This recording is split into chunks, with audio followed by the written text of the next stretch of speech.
আসসালামু আলাইকুম দর্শক। আজকে ভারত বাংলাদেশের প্রসঙ্গ নিয়ে আপনাদের সাথে কিছু কথা শেয়ার করব। আপনারা জানেন বাংলাদেশের সাথে বর্তমানে ভারতের খুবই একটা ঊর্ধ্বমুখ, খুবই একটা উচ্ছৃঙ্খল ভাব, যুদ্ধ ভাব এরকম চলতেছে। তো সেই ব্যাপারে আপনাদের কিছু কথা বলবো। আপনারা জানেন গত 5ই আগস্ট বৈষম্যবিরোধী ছাত্র আন্দোলনের মধ্য দিয়ে একটা সরকার, অন্তর্বর্তীকালীন সরকার, ডক্টর মোহাম্মদ ইউনূস বর্তমানে দেশ চালাচ্ছে। উনি দেশের প্রধান উপদেষ্টা হিসেবে আছেন, বা আরও বাকি যারা উপদেষ্টা আছে সবাই মিলিয়ে দেশ এখন চালাচ্ছে। কারণ আপনারা জানেন যে এই ডক্টর মোহাম্মদ ইউনূস শতকরা 90% মানুষ, 95% মানুষের সমর্থনে বর্তমান সরকার, এই যেই সরকার বর্তমানে দেশ চালাইতেছে। কিন্তু দুর্ভাগ্যবশত আমাদের পার্শ্ববর্তী দেশ ভারতের যে সমস্ত মিডিয়াগুলো, বিশেষ করে রিপাবলিক যে একটা মিডিয়া আছে, এটা কি আমি কোনো বুঝলাম না। এটা কি পাগল না কি? এদেরকে চিকিৎসা কেন ভারত সরকার করতেছে না? ভারত সরকার বলতেছে বিশ্বের বিভিন্ন দেশের থেকে লোক আসতেছে চিকিৎসা করার জন্য, ভালো ভালো ডাক্তার ওই দেশে আছে, ভারতে আছে। কিন্তু এই রিপাবলিক চ্যানেলের যে উপস্থাপক আছে তার চিকিৎসাটা তারা কেন করতেছে না? তো একদম পাগল হয়ে গেছে, একদম পাগলের মতন সে বকবক করতেছে। তো দর্শক, আপনাদেরকে আজকে একটা কথা বলি, ভারত যে ধরনের প্রপাগান্ডা, যে ধরনের মিথ্যার সংবাদ বাংলাদেশ নিয়ে চালাচ্ছে, এবং ডক্টর ইউনূসের ব্যাপারে যে ধরনের ষড়যন্ত্র, যে ধরনের অসম্মানজনক কথাবার্তা বলতেছে, এগুলো আমরা তীব্র প্রতিবাদ জানাচ্ছি। আমরা প্রবাস থেকে তীব্র প্রতিবাদ জানাচ্ছি। কারণ ডক্টর ইউনূস একজন নোবেলজয়ী, শান্তিতে একজন বিজয়ী, একজন শিক্ষিত লোক। তিনি একজন ডক্টর, একজন সম্মানী ব্যক্তি, সারা বিশ্বে তার পরিচিত আছে। তিনি বাংলাদেশ বাংলাদেশ চালাচ্ছেন। আর ভারতের যে সরকার, বর্তমান যে মোদী সরকার চালাচ্ছে, তিনি একজন চা বিক্রেতা। তিনি আগে চা বিক্রি করত। তিনি একজন মূর্খ।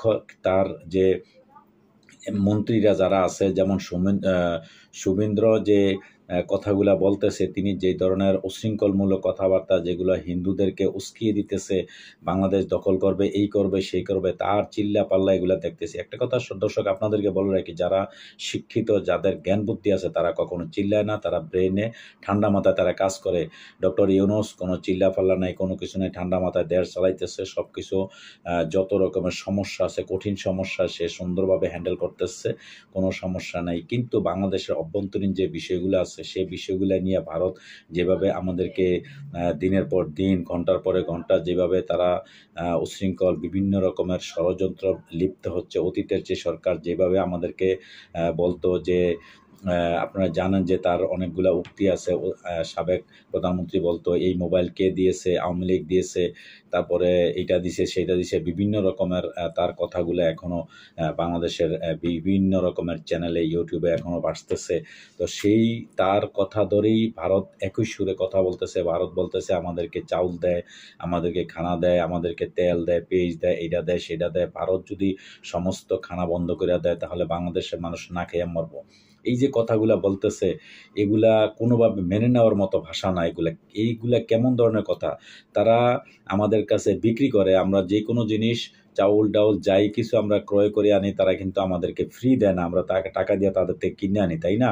তো টাকার বিনিময়ে আমরা আনি, আমরা খাইতেছি। আমরা যদি টাকা দিয়ে ক্রয় করতে হয়, তাহলে বিশ্বের যে কোনো দেশ, আমরা ইন্ডিয়ার থেকে, ভারত থেকে আমরা কোনো কিছু ক্রয় করবো না। তারা বন্ধ করে দেয় সব কিছু। এবং বাংলাদেশ থেকে যারা পর্যটক, যারা ডাক্তার চিকিৎসার জন্য রোগী ভারতে যাচ্ছে, ডাক্তারের চিকিৎসা হচ্ছে, ভারতের হোটেলে থাকতেছে, এটা তো তাদের লাভ। তাদের প্রত্যেকটা বাংলাদেশকে একদম নিষিদ্ধ সরকারিভাবে। আমাদের কথা হইলো সরকারিভাবে আপনারা নিষিদ্ধ করে দেন, যে বাংলাদেশে কোনো লোক ভারতে ঢুকতে পারবে না, আসতে পারবে না। চিকিৎসার থেকে আরম্ভ করে হোটেল এবং যত রকমের ব্যবসা বাণিজ্য সব বন্ধ করে দেন, কোনো সমস্যা নাই।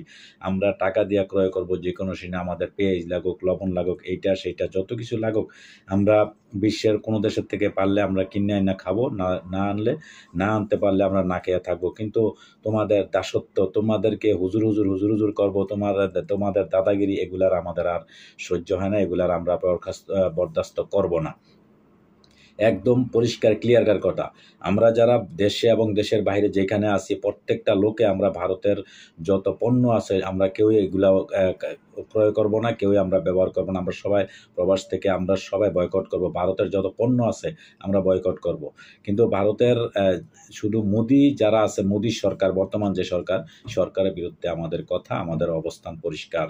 কিন্তু ভারতের সমস্ত যারা সাধারণ মানুষ, ভারতে যারা মুসলমান আছে, হিন্দু বৌদ্ধ যারা আছে এবং বিশেষ করে কলকাতা যারা আছে সবাই কিন্তু বাংলা ভাষায় আমাদের মতোই বাংলা ভাষায় তারা কথা বলে। তারা সবাই আমাদের ভাই ভাই। আমরা কিন্তু বাংলাদেশে কোনো হিন্দু মুসলমানদের কোনো ভেদাভেদ নেই, আমরা মিলেমিশে বসবাস করি। কিন্তু এই হিন্দু মুসলমানদের যে একটা দাঙ্গা, যে একটা বিভাজন, এটা শুধু একমাত্র ভারতই চালিয়ে যেতেছে। ভারতই দীর্ঘদিন যাবৎ এই মোদী সরকার এগুলা করতেছে, কসাই মোদী এগুলা শুধু আমাদেরকে কিভাবে অশান্তি একটা বাংলাদেশ করবে সেই বিষয়ে সবসময় সে এই অপচেষ্টা চালিয়ে আছে।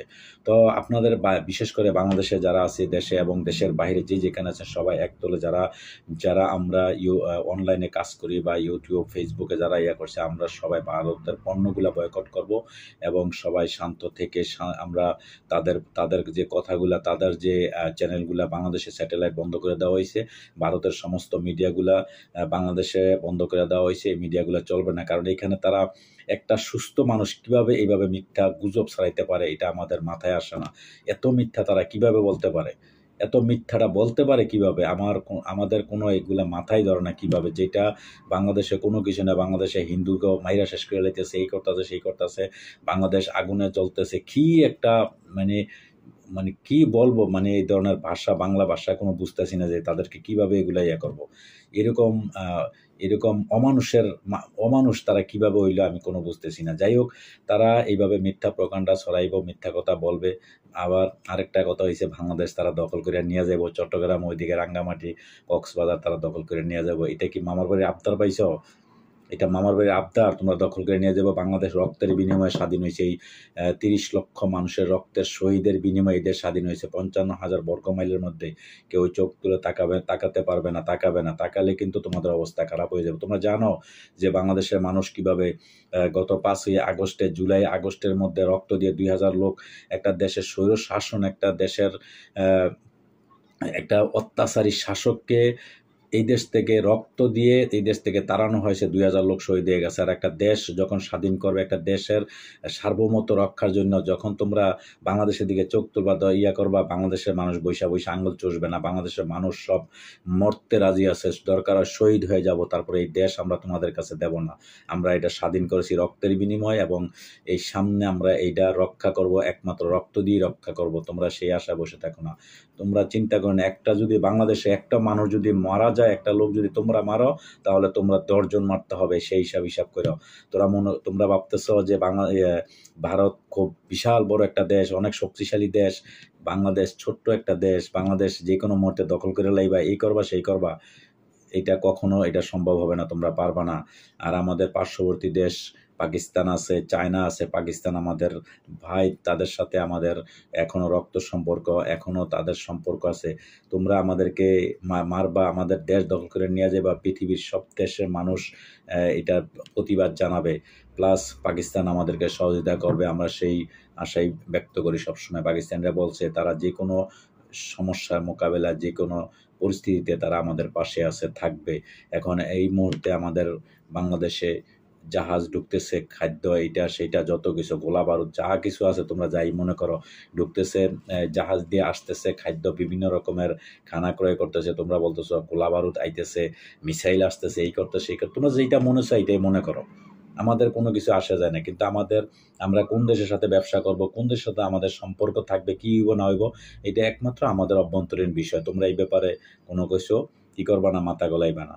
আর বাংলাদেশের উপদেষ্টাদের নিয়ে, এই নাহিদ এবং আসিফ মাহমুদকে নিয়ে, যে তারা ছোট বাচ্চা, তারা দেশ চালাইতে পারতেছে না, তাদের সেই অভিজ্ঞতা নেই, এটা তোমাদের কোনো মাথা ব্যথা নয়, এটা আমাদের দেশের। কারণ তারা শিক্ষিত ছেলে, তাদের 28 বছর 30 বছর বয়স হয়ে গেছে, তারা এখন সম্পূর্ণ সাবালক, তারা নাবালক না। একটা সাবালক তারা হচ্ছে এই যুগের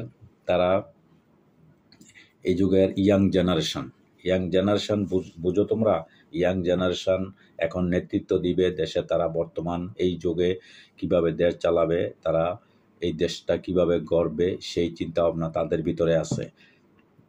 তোমাদের মতো মূর্খ লোক, তোমাদের চাওয়ালা লোক আমরা ক্ষমতায় বসাইনি, আমরা শিক্ষিত লোক বসাইছি। শিক্ষিত লোকের শিক্ষিত মতো দেশ চালাবে, আমাদের দেশ সামনে এগিয়ে যাবে। আমরা সার্বভৌমত্ব রক্ষার জন্য প্রয়োজনে বুকের তাজা রক্ত দিয়ে আমরা এই দেশ মুক্ত রাখবো, স্বাধীন রাখবো। আল্লাহ হাফেজ। ইনকলাব জিন্দাবাদ।